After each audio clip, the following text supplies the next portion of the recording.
acha keessatti nama lammaffaa ammoo waa'ee dhiyoo adiin dura basala kunduroo dirigaatanii nama jaatamaan diriin nama diraamaa keessatti dhumnee dhammasan irraa isin gaafachuu Wallahi ini kedurnya nanti ya kan kok. Coba tekan ya.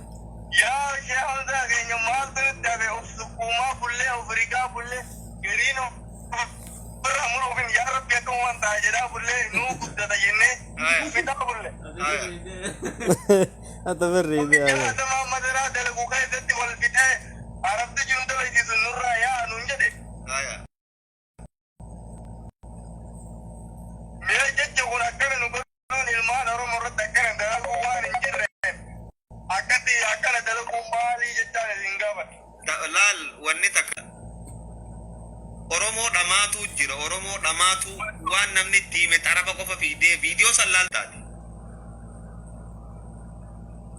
Nida keenya gaa viidiyoo Nagayuu miti waan kanaa jira laal na dhagaye obboleessa kiyya waan kanaa jira hoggaa jaan kunturroon irraa murame jechuu miti waan kanaa jira hoggaa siin jaan na dhagaytumaan fuudhanii fiiguu miti elelel jechuu miti itti amantee isin ofitti gootanii maal ta'uuf hin figgodha boon Así yo me godo ya.